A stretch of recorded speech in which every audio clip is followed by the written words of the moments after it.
Welcome to Womanhood the podcast. Our aim is to start conversation by providing an insight into the lives of transgender women through their own unique perspectives and personal experiences. Thank you so much for tuning in. Welcome to an education special. In this podcast, I gather the opinions and thoughts surrounding the education system and gender identity from my podcast interviewees. Vicky Laylor. I'm Alexandra Van-Gelder. Hi, my name's Harper Stephens. So do you think that the teaching of gender identity should be compulsory within the education system?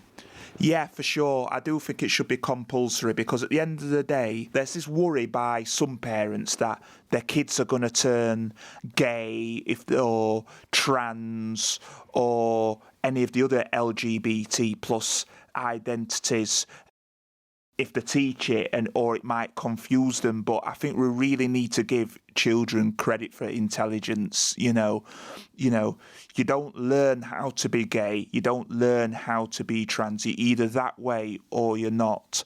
And it's the way it's going to be delivered in junior schools is going to be different to how it's delivered in senior schools. So it is age appropriate. It's going to be delivered in an age-appropriate manner. For example, I saw a bit of a leaflet at what was given out in the Birmingham controversy at the junior school, at the head of the controversy there, and one of the protesters read out what it said on the leaflet, and he read out that it said that some people have two mummies, some people have two daddies, and some people have a mum and a dad, and that's okay. And what is wrong with that? Kids get that. All it is teaching our future grown-ups of British society how to be accepting and non-judgmental and non-bigotry, so that they grow up into decent members of society who don't bully somebody because of difference when they're doing no harm to anybody. So in effect, all the teaching at school is teaching the kids in this situation, is teaching the kids to respect people regardless of difference. And people go on about kids should learn more life lessons at school, and what's more important than that in the way of a life lesson than teaching your kids about respect? Yeah, maybe it should be down to the parent, but not all parents do that. If you've got a bigoted parent at home, poo rolls downhill, to put it mildly. If they're growing up in an environment where they haven't got any positive role models of people who are less judgmental, if they've got parents who are really judgmental and they've got no one to show them there's another way, then they might grow up being judgmental, and then the world's your oyster on how that can go, and chances are it's going to be negative unless they're shown another way. So this is showing kids that other way. There'll be some kids who will already get it. The parents will bring them up, teaching them to respect everybody as long as they're not causing any harm, as long as they're decent people. But not all parents do that. So I think there is a need for schools to teach, basically, respect. And that's all it's about. It's about respect and understanding. And I can confidently say at the moment in modern Britain, that is something that's seriously lacking at the moment. Society's going backwards. Difference is being targeted to the point where people are assaulting people because of difference, or bullying people because of difference, and that's not good for society and cohesion, societal cohesion. We need this in schools. Yes. So why do you think that? Why do you think it's important? Can I use you as an example? Yeah, of course. You don't know anything about gender identity before you came to university, right?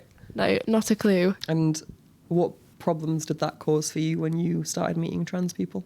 Oh, I didn't understand, so I had to go away and educate myself to make sure, for one, I wasn't offending them, and for two, I actually understood. Well, I know there's only so much I can understand because I've not been through it, but every little helps, really. And how did you go about doing that learning? Through talking to people, through online, through organisations. I've met a couple of people through Say It, done my research through mermaids, so as much research as I can.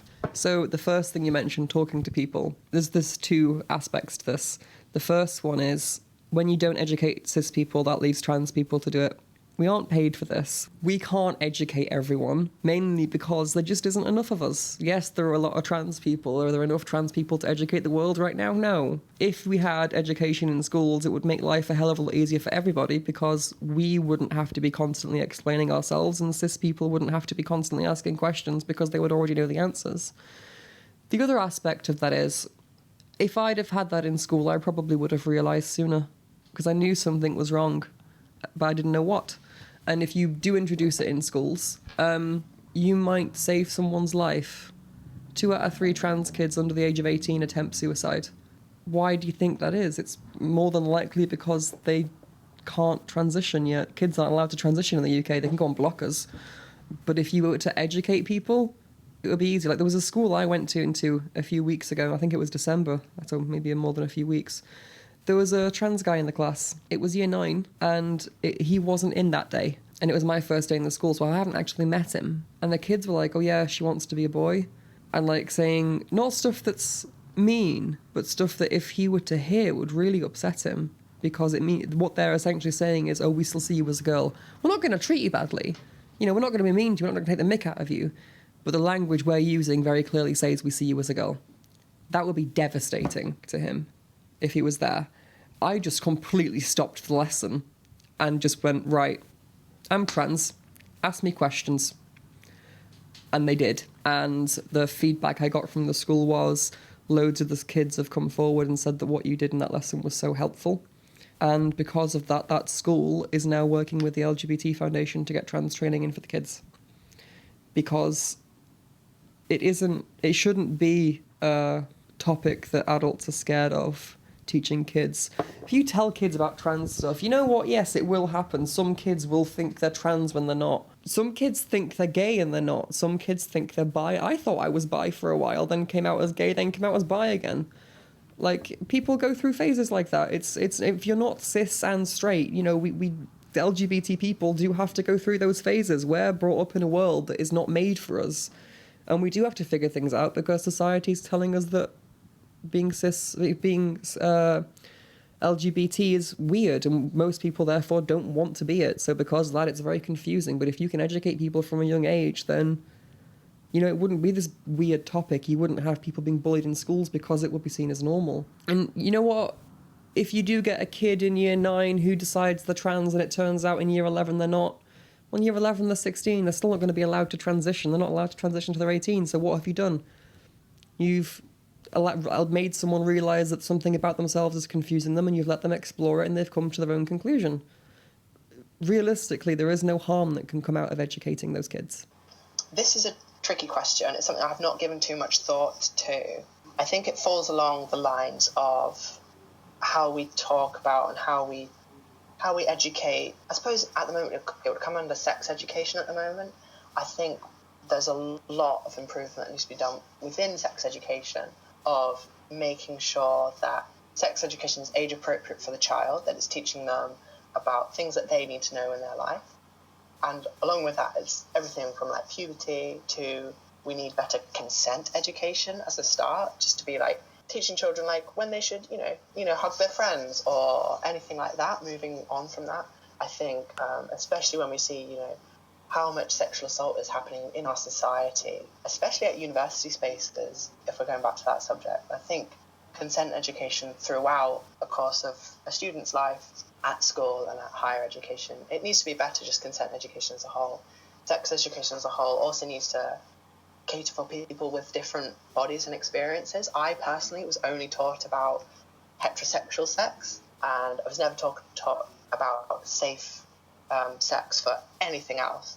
So it's something that we need to do as a society, just to improve sex education as a whole. And I definitely think part of that, if we're talking about sex and consent education and doing that for people that aren't just heterosexual people, there's definitely some aspect in there that we can talk about differing gender identities as well, about different, you know, people and different ways of consenting to different things as well, even if it's just like, oh, do you want a high five? Do you want a handshake? Do you want a hug? Whatever. I think there is a lot that we can do as a society. I think as a society, we at the moment are teaching our kids this is what gender is, and kids need to figure that out. We do need to be sensitive, especially in educational settings, of educating children in accordance with their cultural and religious beliefs as well, and incorporating those into educational settings. So whatever path we move forward, we also need to be sensitive to different cultures, etc., especially if those are around us.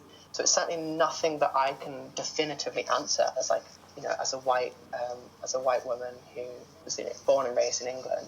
It was going to be a myriad of different ways to approach this subject. I think what we can do is just we can definitely just teach our kids to you can choose what you want to be called, and you can choose what you want to do. We should give them support to do that, I think.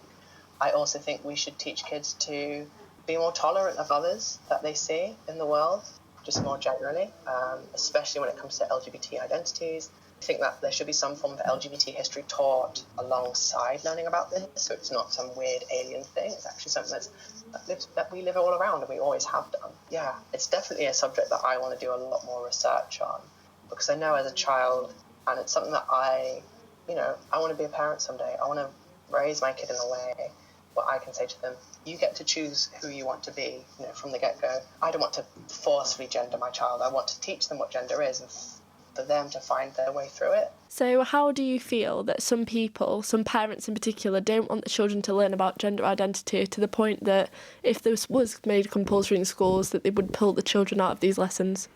I think the parents like that, they're misinformed. They're misinformed parents. They've got this idea that, like I've already said, they've got this idea that if the kids learn about LGBT plus issues, get LGBT plus education, they're worried that they're going to turn that way.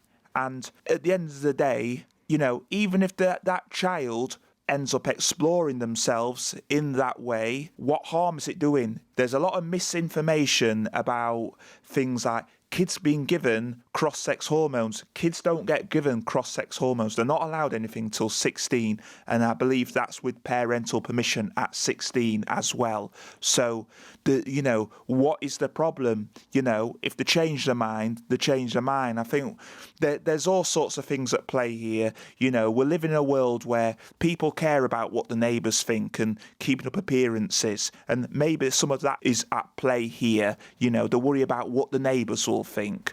It just bamboozles my brain. Why wouldn't you want your child to learn to respect and care and be kind to everybody if they're not causing no harm to anybody, and law-abiding citizens who are just wanting to live their truth? Why? Just why? That's literally it. I would just say to them, explain to me why you don't want that to happen, because none of the evidence says anything bad will happen. In fact, the evidence says that less people will die. So why don't you want it to happen? And see what they say. If they say it's something to do with God, at that point, to be honest with you, I walk away, because you can't argue with people's religion. You can try, it won't work. You won't ever change someone's mind when it comes to their religion if their religion opposes it, though I will say most don't. The vast majority of religions don't oppose transgender people.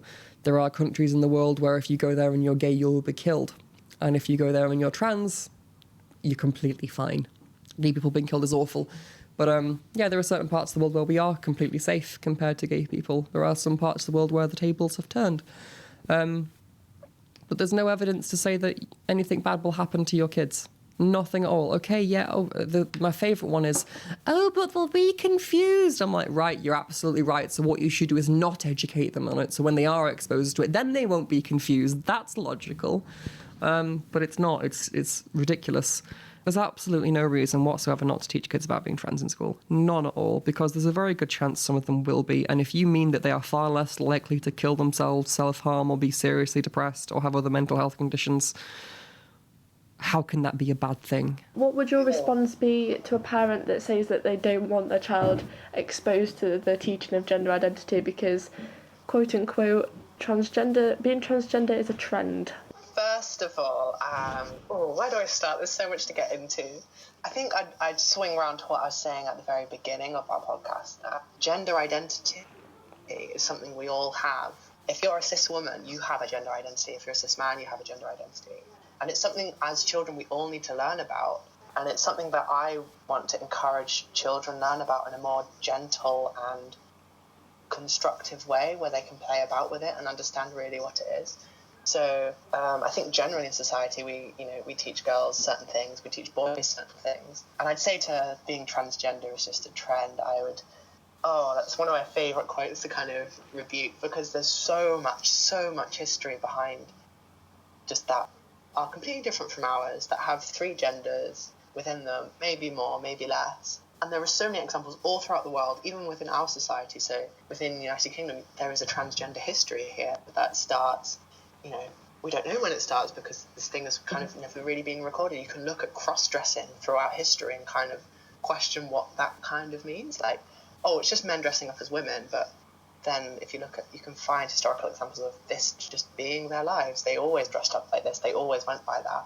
And you have to kind of question what it means for that kind of cultural history and all that kind of thing. So transgender history is a deep and well-developed and exciting genre of history to get into. And the idea that it is a trend is completely laughable when you just even do a little bit of research, or you are a little bit aware of the issues. And so that would be my short answer, but I could write essays on this kind of subject.